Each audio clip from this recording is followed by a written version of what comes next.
Ay abawa, nakasawa na itong pagmumukha nitong batang ito ayo. Ano na naman bagay ang atato mo na yan? Marunong ka ba talaga magtatong bata ka? Akala ko man din ay puro lulo lang ang alam mo. Oh no!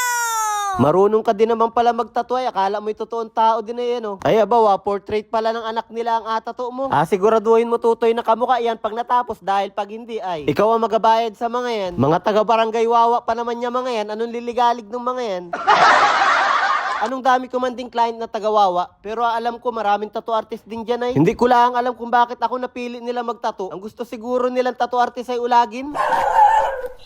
Sabi baga ng client ko ay wag daw apakita yung mukha nila dito sa video. Ay bakit baga kayo mahiya? Ay hindi naman kayo bingot. Ay talo pa kayo ng tropa kung bingot ay nakanta pa sa video, okay yan yun. Anong kapal man din ang mukha? Kaya nyo yun.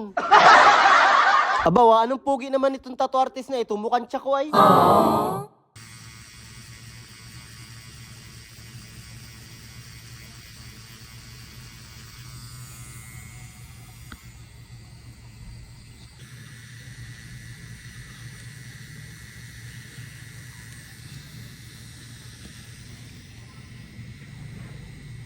Ayun oh, at tapos na nga ni, ang bilis mo namang ginawa yan tutoy. Lampas 1 minuto lang ay. Ay pag hindi ka pa naman bumilis magtato, ang training ay lulo. Umaga, tanghali, hapon yun, minsan ay may merienda pa. Tingnan nyo yung kamay niyan at kalyuhin man din.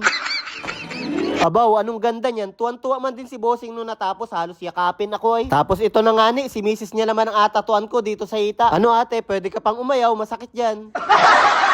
Ay ayaw talaga magpaawa tayo. Ay sige, tatuan na kita dyan. Huwag kalaan talaga manguy-nguy at atampuyungin kita.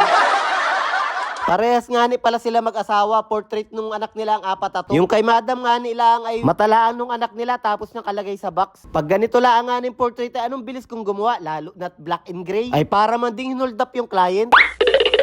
Ay nga ni pala, mapasko naman din kaya nagpa-promo ako sa tattoo. 2 minimal tattoo for only 1,200 pesos. Ay pag hindi pa kayo nagpa-tattoo ay anong mura nun. Minsan lang pati yun. Ay pag wala ng promo ay hindi na kayo makakatawad sa akin. Tapos ay hindi po nakakaalam, ang shop ko po man din ay di nila ang sa Del Rason sa bayan ng Pinamalayan. Dito nyo lang man din makakita yung ulaging tattoo artist na yan. Ay oting na pa, anong sarap isapaw sa sinaing.